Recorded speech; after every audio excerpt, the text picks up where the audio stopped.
Good evening, everyone, and thank you for joining us. My name is Rasan Hall, and I am the president and CEO of the Urban League of Eastern Massachusetts. And on behalf of the Urban League and our partners at the AdMeTech Foundation, welcome to tonight's Prostate Cancer Awareness event. We're grateful that you have taken time out of your evening to participate in this important conversation. At the Urban League of Eastern Massachusetts, we work every day to advance economic opportunity, educational achievement, health equity, housing stability, and justice. We know that health is foundational to all of those goals. When individuals and families experience poor health outcomes, entire communities are affected. That is why conversations like this matter. Prostate cancer remains one of the most significant health challenges facing men in the United States, yet the burden is not shared equally. African American men are significantly more likely to be diagnosed with prostate cancer and are more than twice as likely to die from the disease compared to white men. Hispanic and Latino communities also face barriers to screening, diagnosis, treatment, and access to culturally responsive care. These disparities are not inevitable. They are the result of inequities in access, awareness, resources, and trust. The good news is that when we invest in education, early detection, community engagement, and equitable access to care, we can save lives. Tonight's event is about empowering individuals with knowledge, connecting communities to resources, and ensuring that everyone, regardless of race, ethnicity, zip code, or income, has access to information and the care that they need. We're proud to partner with AdMeTech Foundation and many community leaders who have made this work possible. And so now it is my pleasure to introduce a longtime champion for health equity and a steadfast supporter of efforts to improve health outcomes in communities that have historically been underserved. Representative Russell Holmes of the 6th Suffolk District has been a leading advocate for expanding access to health care and supporting initiatives that address disparities in outcomes for communities of color.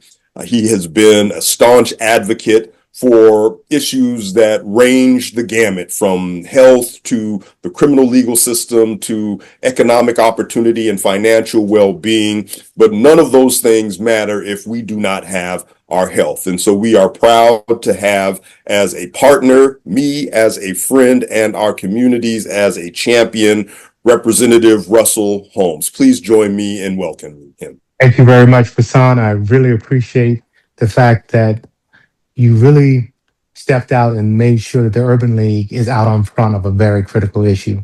So often when we think of the Urban League, we think of helping so many of our returning citizens, so many of our challenged folks who may need new certifications to come in and get their training and to make sure they're able to transition from one state in life to another. But to know that the Urban League and all of its resources thought that it was important to partner with AdMeTech tonight and all the work that Dr. Stern and her team has been doing over the years. It has been vital. I can tell you we sat in the men's summit several weeks ago with the city of Boston and Dr. Ojikutu, and it was just so important as we looked to decide and determine how do we move and solve this 7-year gap between Black men life expectancy in Boston and everyone else. And we know for certain one of those goals is to ensure that, as you just said, awareness, making sure that we can ensure that Black men in particular go to the doctor, making sure that once we can finally get us to the doctor, to make sure that we get the appropriate care that we need, and then make sure that we get the appropriate advice. And so that's what has been so great about your partnership with Dr. Stern and her team. For many years, we've started this just going to churches I can remember some of our first meetings at Concord Baptist and at New Hope and other, just saying at other churches, just saying, hey, why don't we get into where we know Black men are? And that was in the church. And the fact that we've been able to, over the years, partner to get more funding for AdMeTech, to be able to have a yearly conference around education has been vital.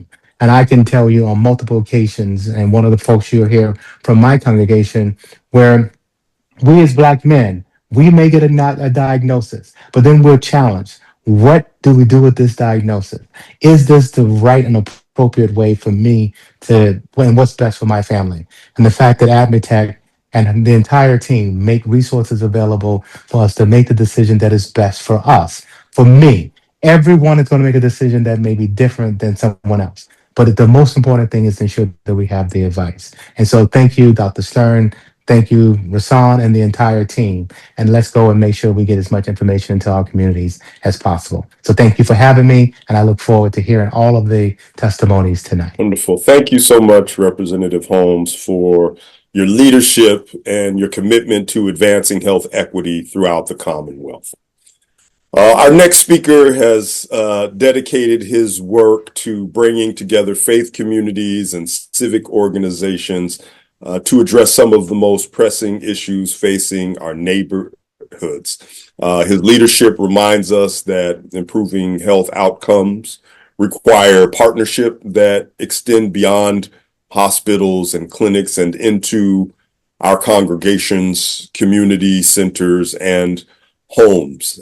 I have the privilege of knowing this man as a mentor and friend in my church at St. Paul African Methodist Episcopal Church in Cambridge, where when I first arrived to go to law school, he was one of the men in the church who took me under his wing, supported me in my growth and development in ministry, got me more involved in the church, but also shared with me the insight from his professional background, working in various roles throughout the city of Boston with a variety of organizations. But tonight, I'm honored to invite a dear friend, Phil Hillman, who currently serves as the chair of the Greater Boston Interfaith Organization, but importantly, is a survivor and has a story to tell that speaks to the importance of screening and early detection and care. And so I am pleased to introduce Phil Hillman. If you would please take the mic and share with us your insight, perspective, and story. Thank you, Rasan. Wow, with that kind of introduction, I guess I need to have something good to say. Before I start my journey, tell you a little bit about my journey, I am a 21-year cancer survivor. So I want you to know there's light at the end of the tunnel on the other side. The thing I want you to take away, though, today is early detection was the key for me. And without early detection, I'm not sure I'm sitting here talking to you right now. And I say that in all sincerity, because in the beginning, I had no symptoms. I didn't have frequent going to the bathroom, no enlarged prostate. There were just no symptoms. Fortunately, I worked at a company that had medical facilities as part of the company's location. And with those medical facilities, the executives were supposed to take, or were encouraged to take physicals every 6 months. And so the Polaroid doctor came to me and said, I'm noticing your PSA and it's starting to rise. So do me a favor, please connect with your primary care physician. And I said, oh, okay. And then he followed up to make sure I made that connection. So now I'm working with my primary care physician and my PSA is still rising. Now, let me just say one thing about PSA. I know there's a lot of controversy about the value of PSA, but in my particular case, without it, I would have had no idea there was an issue. So it kept rising to the point where my primary care physician connected me with a urologist. And now he's monitoring what's going on with my PSA, and it had reached the point where it gotten up to like 3.8, And he said, I think I want to do a biopsy. And I said, absolutely. We went to the biopsy. Biopsy was clean. And I'm like, oh my goodness, I'm done with this. He said, no, we want to keep monitoring. Don't declare victory so soon. And with that, the PSA continued to rise. And then it called for another biopsy. And at that point, it was discovered that I have prostate cancer. Now, I'd already began preparing myself for that eventuality by reading articles and talking to people who have gone through it. And was fortunate enough, I knew a support group that I could connect with. And that support group was PHEN, Prostate Health Education Network. Once I got into the support group and was able to share with them my diagnosis, I got an opportunity to talk with people who had various treatment techniques. And we had a doctor that was assigned to the support group who could also talk about the pros and cons of each of the techniques. And the one that I started to consider, there was one individual who had gone through that very technique, and he was an 8-year cancer survivor. So that made me start to feel like, oh, okay, this has some utility to it. So the decision I made was finally to go with what's called brachytherapy, which is really radiation seed implants. Now, you need to know that when you're talking to a urologist, his primary goal will be to tell you you should remove it because that's the gold standard. Surgery is the gold standard. But I started to ask a lot of questions. And so he reached the point where he said, stop. You're getting beyond what I can speak credibly about. Let me give you an appointment with a radiologist. And so when I met with the radiologist, he did a series of tests. He said, you'd be a great candidate for seed therapy because you caught it early. Now, you got to know that the brachytherapy is the most least invasive technique in terms of treatment. One of the treatments that were recommended was you could watch and wait. That did not seem good to me, to just watch and wait. And surgery was on the other end, and I said, given that it's early, there may be something else I can do. And so I decided upon the radiation. The good news is I was in the day, it was in, and they kept me overnight, but I was out the next morning. I was back to full activity in 2 weeks. The thing I want you to take away from this journey is, number one, early detection was the key for me. And without it, I would have never known I had an issue. Number two is you want to be an informed consumer. Read up on this. There's a lot of information out. And it's really helpful when you sit down and talk about your diagnosis that you have an idea of what kind of game plan you're interested in. And then the final thing is I was able to join a support group. And the value of the support group was that I got to have conversations with people who had gone through real life procedures. And they could tell me how they were doing, what to look out for. The other thing about this particular support group is it invited the wives. They wanted wives and significant others. Now, I got to tell you, you really want your wife or a significant other with you on this journey. And you want them to be as informed as you are because it's going to help depending on what sort of side effects you may have to deal with after you've gone through treatment. So let me stop at this point and say, again, early detection is important, be an informed consumer, and finally, if it's available, make yourself join a support group. And I'll stop at this point. Thank you so much, Brother Phil, for those thoughtful remarks and insight from your personal struggle, story, experience, and victory.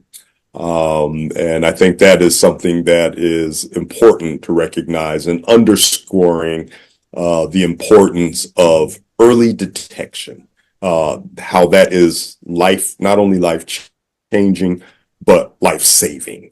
education and awareness are critical to reducing the impact of prostate cancer, to help us better understand the latest developments in screening and diagnosis and treatment. And so, now we, moving forward, are honored to be joined by one of the region's leading experts in the field. Dr. David Einstein is an assistant professor at Harvard Medical School and an attending physician in the genitourinary medical oncology program at Beth Israel Deaconess Center.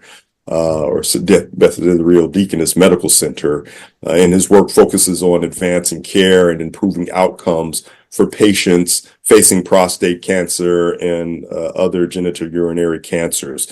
And so please join me in welcoming Dr. David Einstein. Good evening. Thanks so much. It's great to be back. It's good to see you again. And I want to thank Mr. Hillman in particular for, a very compelling narrative that really describes a lot of the patients that I see in clinic. And so I wanted to share just a couple of thoughts tonight, kind of an informal way about, what's the deal with prostate cancer? What's the deal with prostate cancer screening?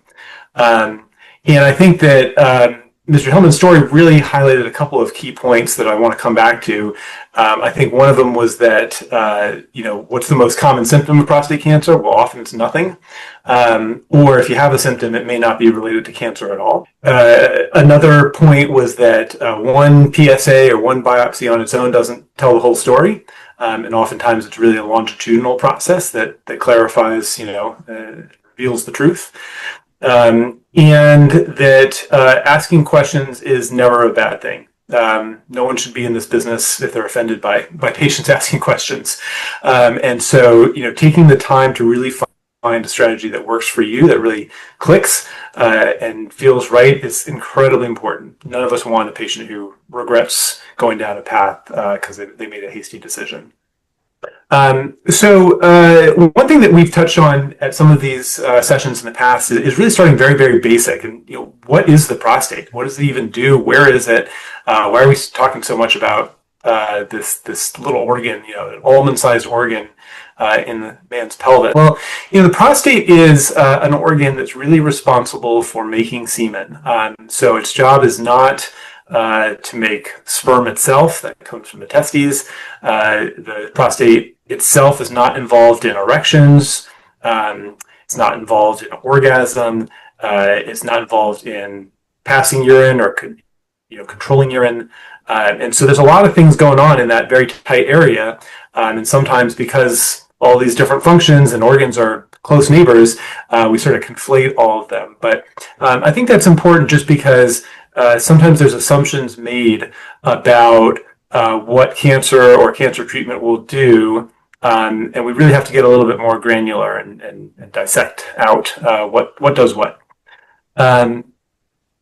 Why is prostate cancer such a problem? Well, it's in some sense analogous to breast cancer in women, where it's or hormonally driven cancer that's very common as we age. Age is the number one risk factor for both breast and prostate cancer. But clearly, prostate cancer is not an equal opportunity player. There clearly is an increased incidence in men of Black ancestry. And we usually quote a number about 1 in 6 lifetime risk. And, there are differences in outcomes.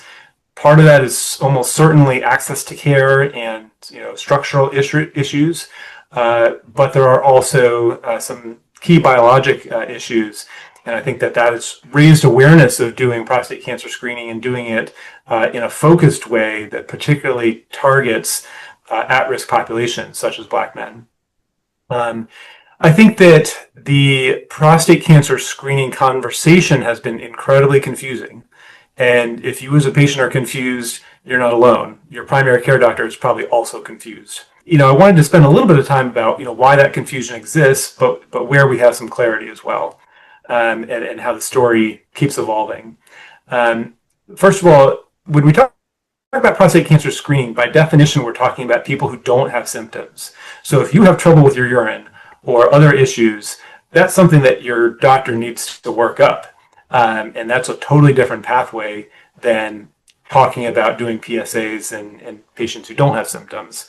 And so that's one, key distinction that I like to make right off the bat. And people ask a lot about, what happened with Joe Biden, and obviously we don't have all the information. But I think that a key part of this has been about, what is the right age to do prostate cancer screening? Is there an age at which we don't benefit from looking for this disease? And it's a complicated story, but I think that if any patient is going to benefit, it's probably actually the patient who's in their kind of middle ages, in the sort of 50 neighborhood. And sometimes as we get much, much older, there's so many other medical issues going on. Prostate cancer may not be the most important thing. That said, just because you reach a certain number age doesn't, to me, automatically say you should or should not get screened. It really matters more about what else you have going on in your medical history.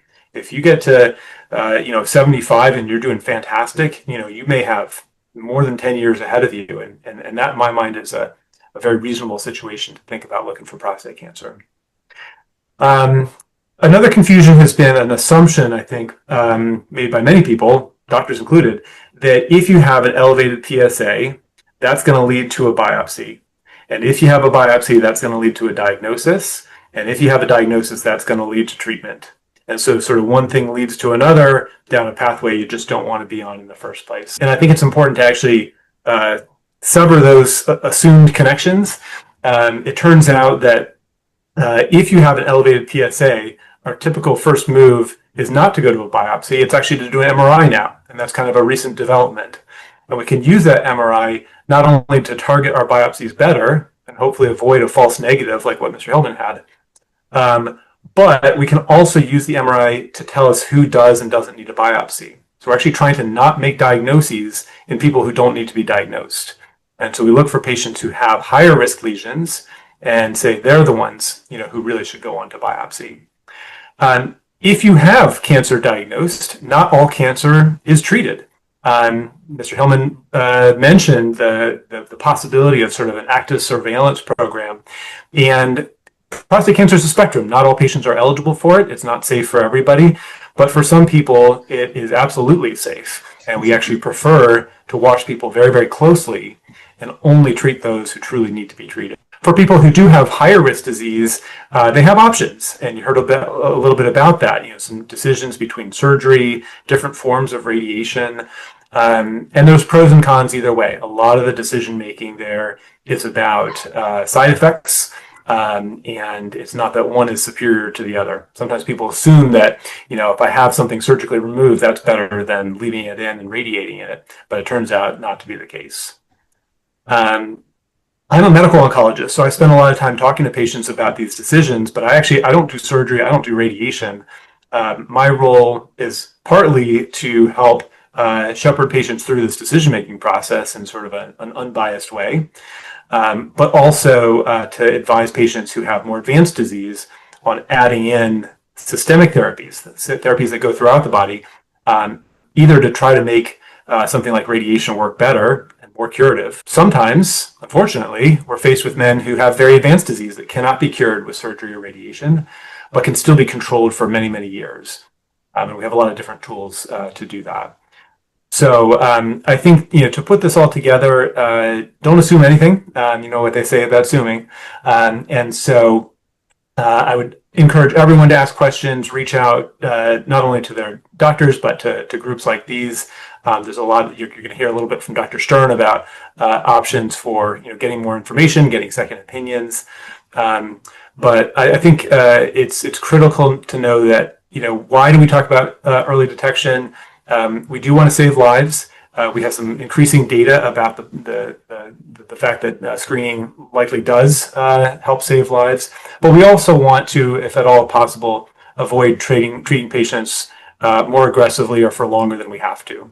And so if we can get away with as little as possible intervention, we'll all be happier. So I'm happy to take questions at any point. I think there's a dedicated Q&A session, so you can save them for then. And I'll turn it back over to the rest of the program. Thank you so much, Dr. Einstein, for sharing your expertise and helping us better understand the the services that are available, the importance of early screening and detection, and some of the advances being made in the fight against prostate cancer. Our next speaker has been a visionary leader in advancing innovative approaches to cancer detection and improving access to life-saving technologies and resources, and raising the level of public knowledge, particularly in high-risk populations and communities of color, and has been strident in leading AdMeTech to reach out and engage, particularly with communities of color. And under her leadership, the AdMeTech Foundation has become a national leader in promoting prostate cancer awareness and addressing the disparities that affect these communities. And so it is my pleasure to introduce Dr. Fania Stern, President and CEO of the AdMeTech Foundation. Thank you so much, Mr. Hall. Thank you for your partnership. I also would like to thank Russell for his incredible support. Russell, thank you for always showing up. You always show up where it matters. You always show up in communities. And I also am thinking how many times we end up in church basements or community centers originally many years ago to have events like we are having today. Mr. Hillman, thank you for your testimony. It is not ever taken for granted when men share their stories about prostate cancer. It is an intimate disease, and we are very grateful to you. You pointed out, as much as Dr. Einstein pointed out, that at some point PSA testing was controversial. What I would like to, and it was definitely very controversial 21 years ago when you had your diagnosis. What I want to bring to everyone's attention that over the last 5 to 10 years, we had seen, and actually AdMeTech led development of advanced imaging technologies. AdMeTech led integration of advanced imaging technologies, including MRI, molecular imaging, like PET PSMA. Some of you might have heard about it. And integration of very precise imaging with molecular diagnostics, with genetic testing, all kinds of precise biologic testing. So by now, part of the controversy of PSA screening stemmed from the fact that a lot of people confused PSA blood test as a screening tool as opposed to not being diagnostic tools. A lot of problems cited with PSA, such as unnecessary treatment or unnecessary biopsy, was because we did not have accurate diagnostic tools. By now, we have very accurate diagnostics. So if men's PSA testing is not quite normal, we have very precise imaging, very precise biological diagnostics to determine which of this abnormal PSA testing is what we call false alarm and what is of concern in terms of possibility of aggressive prostate cancer. So right now we can sort out based on these diagnostic results with great precision which man needs or does not need biopsy, which man needs or does not need treatment. So from our perspective, having seen this incredible development of diagnostic tools, and some of them are still experimental, we believe that this kind of precision of diagnosis had sent all the concerns, all the past concerns about PSA as a screening tool into a dustbin of history. Now, I usually use PowerPoint presentation. In the past, we had quite a few technical issues, and we learned to use video presentation as well. So with your permission, we prepare the video, and with your permission, we will demonstrate this video. My name is Faina Stern. I'm a physician and founder of the AdMeTech Foundation, a non-profit organization providing leadership for groundbreaking programs in prostate cancer at the state, national, and international levels. Our programs have been transforming prostate cancer care for everyone and reducing health disparities in Black, Hispanic, and Latino men. It is our second annual Prostate Cancer Awareness Day with Urban League of Eastern Massachusetts. I am grateful to Mr. Hall for this partnership that was born in 2024 and made it possible for us to have our event today. I'll briefly review AdMeTech's prostate cancer programs and focus on our equity resource project. AdMeTech's prostate cancer program created a Massachusetts model of national leadership in public awareness, medical education and research, and clinical care equity. We are grateful to Governor Healy, President Spilka, Speaker Mariano, and many other Massachusetts legislators who made this program possible. In particular, I would like to thank members of the Eastern Massachusetts delegation to the State House who championed our programs, including prostate cancer awareness event we have today. Our primary focus is on high-risk men, Black, Hispanic, and Latino individuals, and all men with family history of prostate cancer and increasing age, 50 and older. This program was initiated since 2009 in collaboration with multiple organizations and has 4 components: public awareness and community education, prostate cancer equity resource in clinical care, medical education, and research. Our public awareness and community outreach is focused on the most vulnerable and underserved individuals. In 2025 alone, we reached over 20,000 underprivileged individuals. Between 2019 and late 2025, our public awareness and education programs reached over 80,000 people.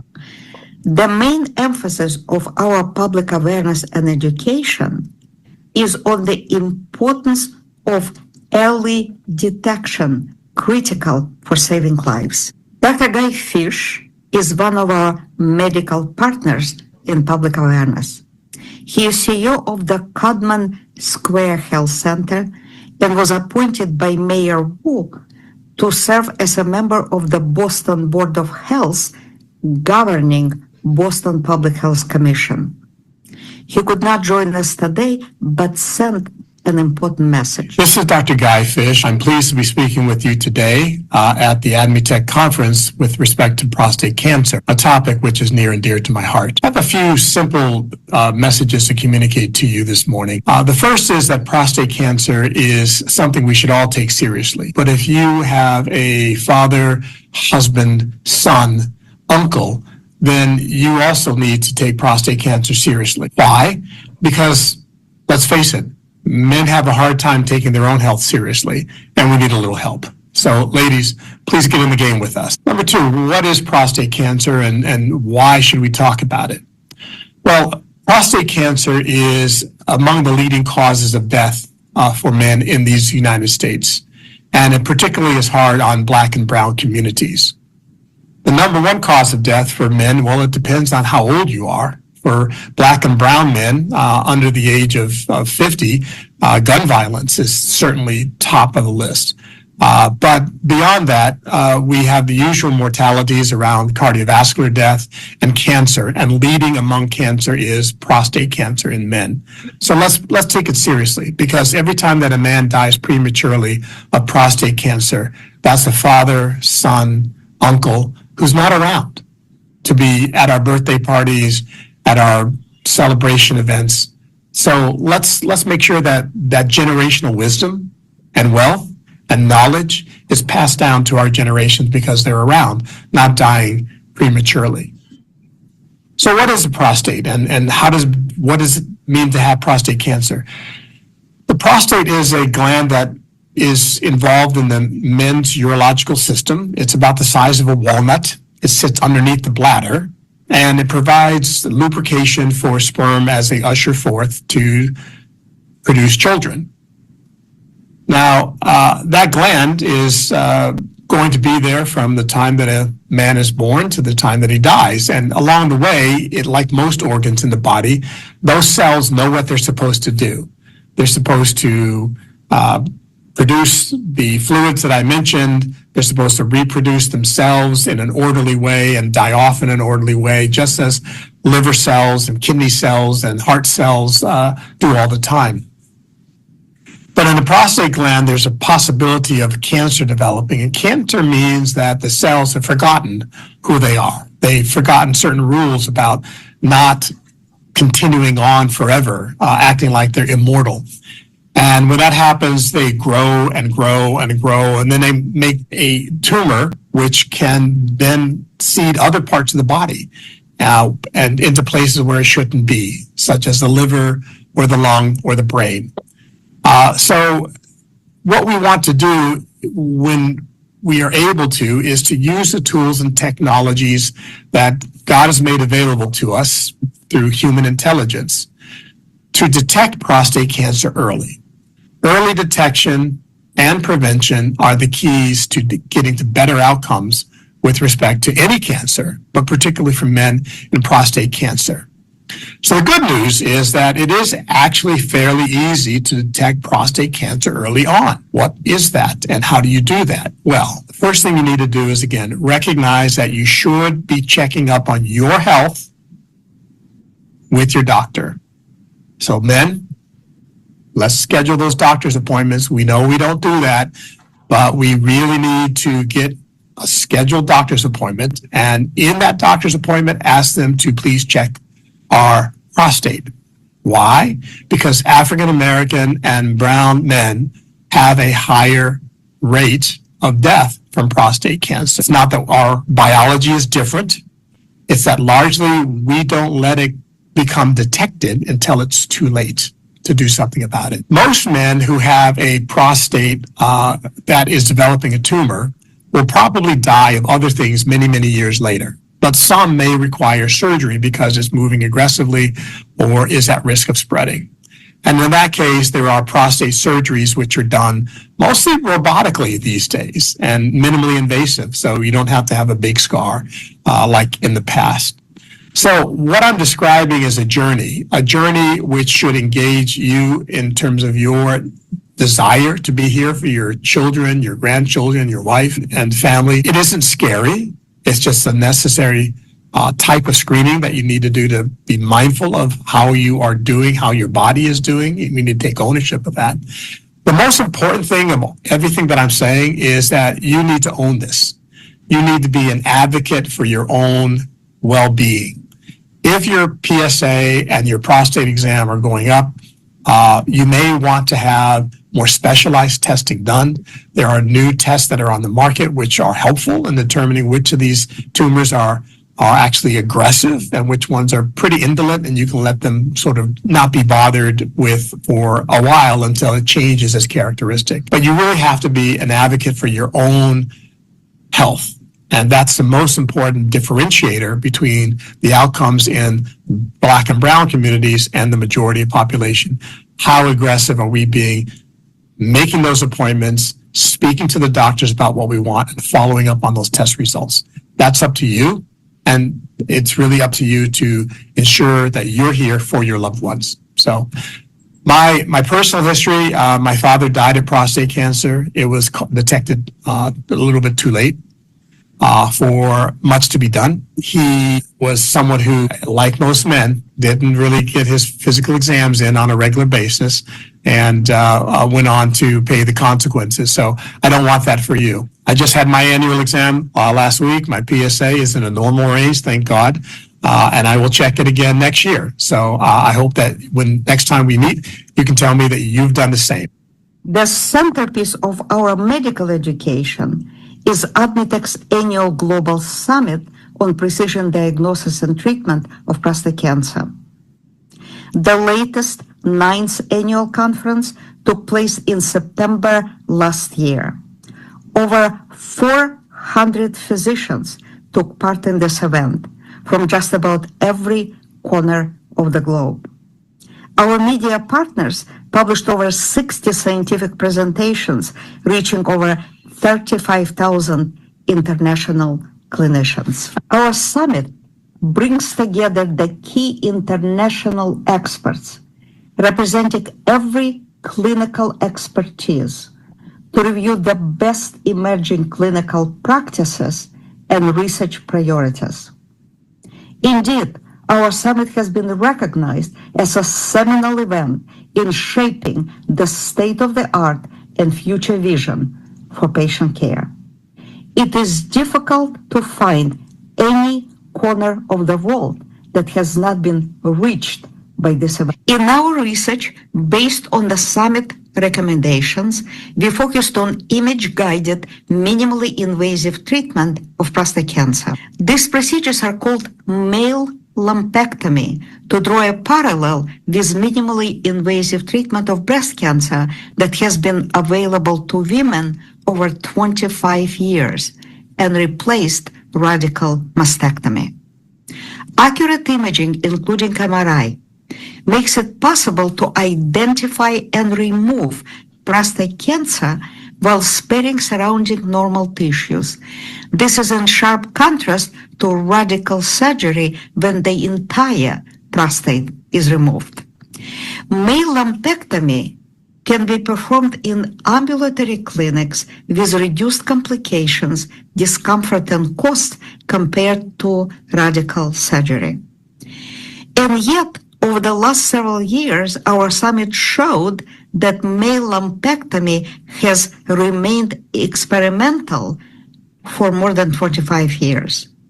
At the same time, when breast lumpectomy became a new standard of care. 3 years ago, in 2023, based on the summit recommendations, we established international working group to accelerate transfer of male lumpectomy from laboratories to patients. The study was initiated in 2025. In Massachusetts, at least 25% of men newly diagnosed with prostate cancer each year will benefit from access to male lumpectomy with significantly improved quality of life.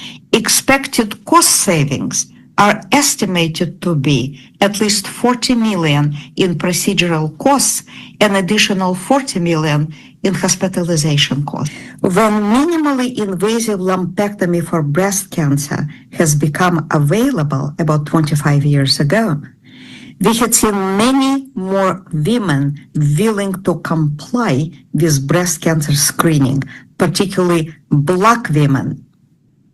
In turn, increased breast cancer screening made it possible to save countless lives and reduce health disparities.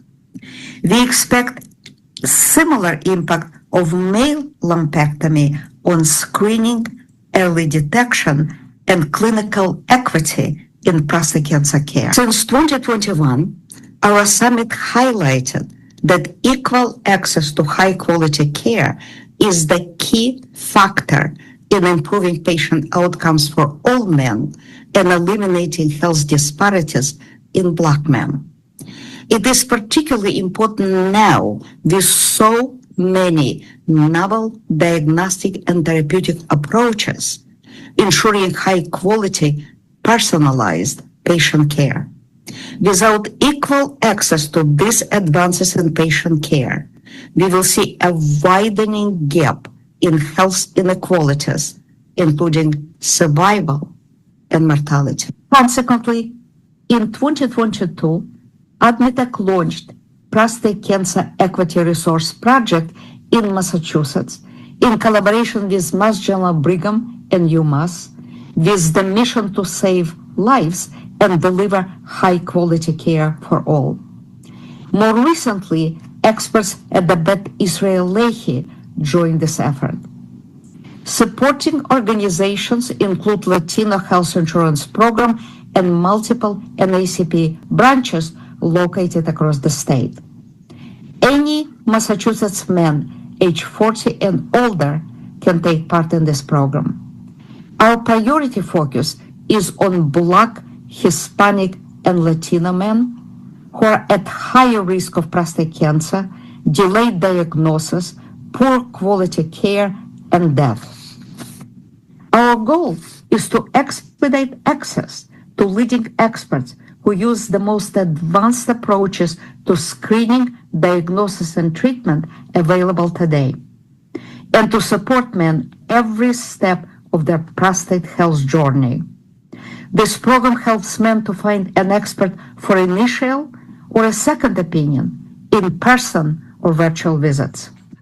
We strongly believe that our prostate cancer equity resource, integrated with our large-scale public awareness campaign, has been placing Massachusetts in a strong position to become the first state in our country to eliminate health disparities. Experts of the Prostate Cancer Equity Program can address any question about prostate health, from assessing an individual healthy man's personal risk of cancer to informing men about all available options before and after screening, biopsy, and treatment. We are committed to supporting men during every step of their prostate health journey to ensure that no man is left behind or struggling alone. To achieve this goal, we created a streamlined process of patient referral and care. This process assures that every man who comes to our program is taken care of in the way our AdMeTech team and doctors would like to take care of our families and friends. Emma Coyer serves as a manager of the Prostate Cancer Equity Resource Project. Emma is assisted by Erin Roberts, program coordinator, Craig McClay, patient educator, and other members of the AdMeTech Foundation's team. When you come to us, Emma will work with you, our team, Mass General Brigham, UMass, Beth Israel, and other clinical partners to expedite medical visits and address any needs you may have. Together, we empower each man to make informed choices that are right for him before and after screening, biopsy, and treatment. If you have any questions about our program or need assistance, please contact Emma by phone 617-523-3535 or by email coordinator@admetechfoundation.org. I would like to share, thank you for your attention, first of all. I would like to share a recent example of how equity program makes a difference. It's a great pleasure for me to introduce Richard Myers, who will share his story with Prostate Cancer Equity Program in a few minutes. I would like to briefly summarize, though, what happened with Mr. Myers earlier this year, several months ago. In late February, I believe February 25, we had a meeting with Representative Russell Holmes, and Russell expressed concern about Richard, who was recently diagnosed with prostate cancer but was not happy with his care. Several days later, at around, I believe, February 27, Richard contacted us, and indeed he expressed concern that he was not getting full enough information from his physician, and he had experience of his physicians sort of emphasizing a bit too strongly the need for either surgery or radiation treatment. And he was left with the experience of just not getting the full picture. not getting the full information. So we referred Richard to one of our leading experts at Harvard Medical School. And 1 week later, at around March 4th, Richard called me and he expressed concern because the expert office told him that they needed a letter from his primary care physician, but he was not quite sure how to go about it. So we went through him. We provided information about the next steps. He got the letter. His appointment was arranged as soon as 2 weeks later on March 18. And I got a very happy email from Mr. Myers that our expert carefully reviewed all of his clinical information, including diagnostic tools, including MRI, including pathology, all other diagnostics he had. And our expert, who is one of the world leading physicians and a head of urology at Dana-Farber and Brigham and Women's, Dr. Adam Keibel, he provided full information to Richard and actually encouraged him to consider careful observation, active surveillance, as opposed to invasive treatment such as radiation treatment or surgery. He believed his cancer was not aggressive enough to warrant invasive treatment. And of course, Richard was very relieved that he will not have to undergo invasive procedures. At this point, I would like to turn the microphone, so to speak, to Richard for him to provide his perspective on what happened before he came to us and what happened after he came to us. Richard? Thank you, Dr. Stern, for introducing me and having this opportunity to speak before this panel of people. I'd also like to thank Representative Russell Holmes for at least referring me to you, Dr. Stern.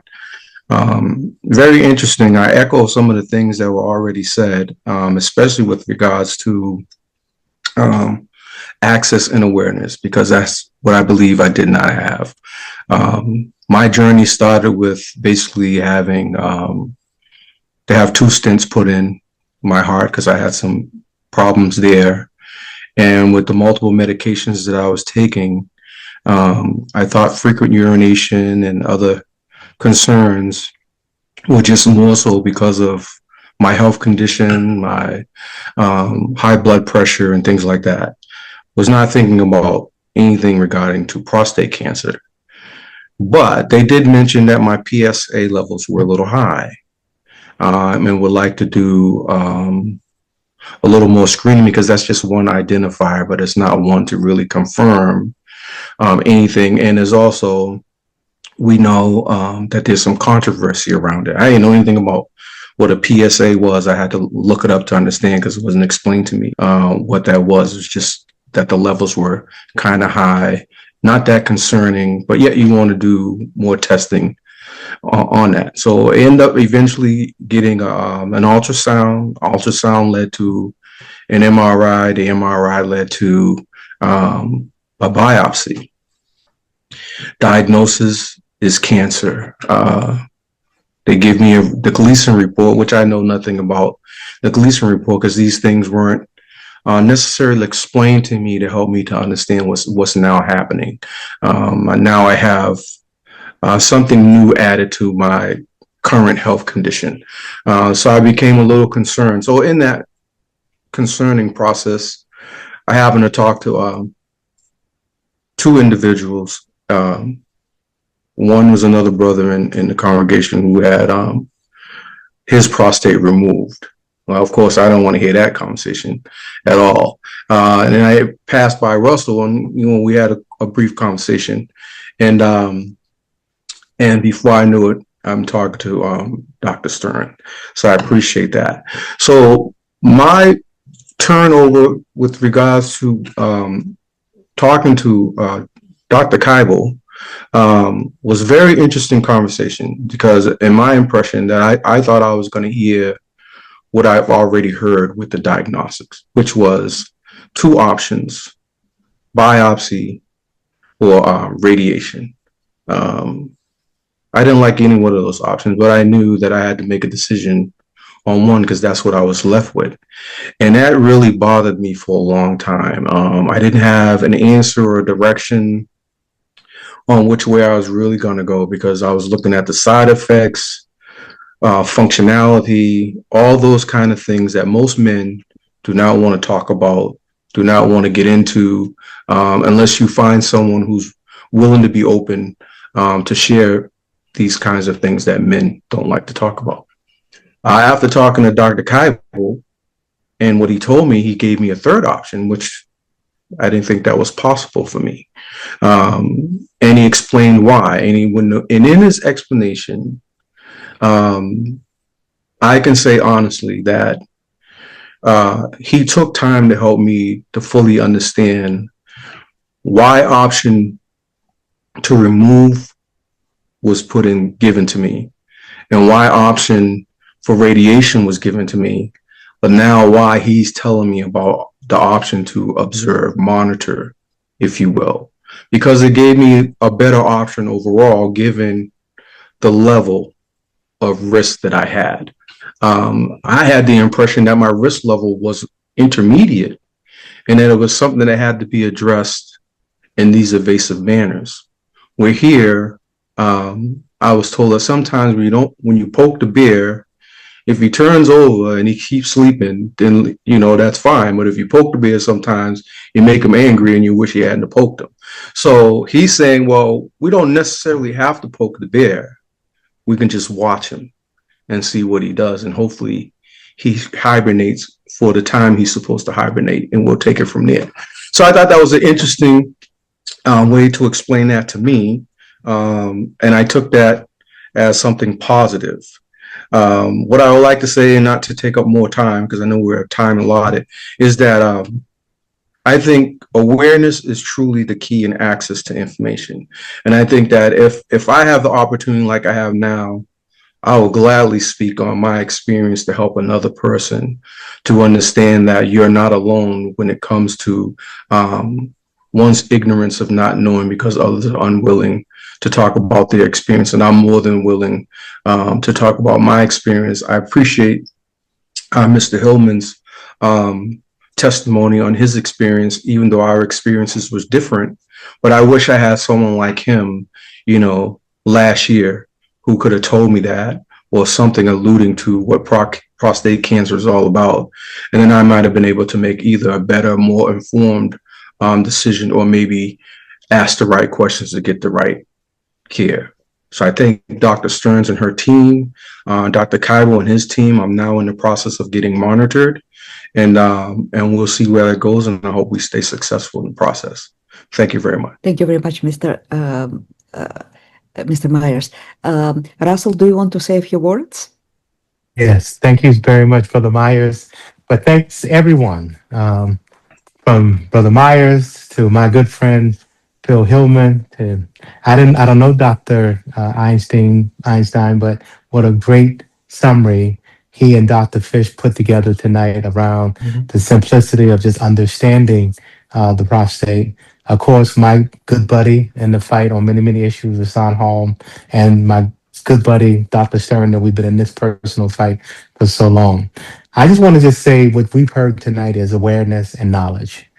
And that awareness and knowledge among Black people is what we now are asking you and calling you to do. We're calling on you, as Dr. Fish says, to own our own health individually, but then also to get out and make sure that we talk to everyone. I think it's an outstanding endeavor to know that the Urban League has done this now 2 years in a row. I did not realize that I was the second one of these. But in every corner, to have it so that we as Black men are not frightened to go and make sure that we do our Black and brown men, not frightened to go and do our annual tests, to make sure that we are not frightened about the word PSA, And then when we have the conversation about PSA, but to also be much broader, that we need to understand that analogy that Dr. Stern mentioned about how mammograms and the way they've done things for 25 years, we're catching up as men. And to know that, as we mentioned, as Brother Myers mentioned, we can also have other alternatives. So, and Phil Hillman's avenue, he chose a different path. We're going to start a different path with Brother Myers. We also know that some folks, it may just be too late. And what Dr. Fish talked about is our goal, and my call is to make sure that we don't find folks when it's too late.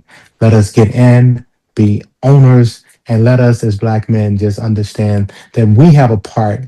It can't just be government. We have a part in also reducing that 7-year age gap between the life expectancy of Black men and others in this city, that we need to own our own health and make sure that we are not bashful about talking about it. So thank you, Dr. Stern, for all that you do. Thank you, Phil, and everyone who was a part of this tonight.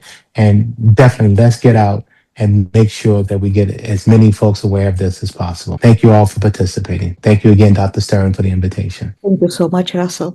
If anyone has any questions, if anyone has any concerns, if anyone has needs more information, please do not hesitate to contact us. We are your advocates. We are people who provide information that you need. We are people who provide education you may need. We are people who can make sure you will get access to the best clinical care available today. Our phone number is 617-523-3535. Our website is AdMeTech.org. And Daniel will put our information in a chat in case you will need it. But please remember our phone in case you have any concerns or need assistance. 617-523-3535. Please ask for me or for Emma. Mr. Hall, back to you. Thank you so much, Dr. Stern. Thank you also, Representative Holmes, Brother Phil Hillman, Dr. Einstein, Mr. Richard Myers, and the entire AdMeTech team, and to everyone who contributed to tonight's discussion. And most importantly, thank you to everyone who joined us. Tonight we heard about advances in medicine, promising new resources, and the importance of early detection and treatment. We also heard something equally important, that equity must remain at the center of this work. The reality is that far too many men, particularly Black men and other high-risk populations, continue to experience worse outcomes from prostate cancer. And so changing that reality requires education, advocacy, community engagement, and access to quality care. The Urban League of Eastern Massachusetts is proud to stand alongside the AdMeTech Foundation and our community partners in advancing that mission. We believe that where you live, what you earn, or the color of your skin should never determine your health outcomes. And so I encourage everyone to share what you've learned tonight with family members, with friends, with colleagues, and members of your faith communities. Encourage the men in your life to speak with their healthcare providers, learn about their risk factors, and take advantage of the available screening opportunities that exist, because awareness saves lives. Early detection saves lives. And equity, this work of reaching out to the people who are not likely to receive this information, or the people who might not trust the resources or the sources where some of this information might come from. This equity work saves lives. So thank you again for being with us tonight, for helping us build healthier communities for all. When this video is posted on Facebook, please be sure to share it. So thank you again and have a wonderful evening. Good night. Good evening. Thank you so much. Good night. Good night, everyone.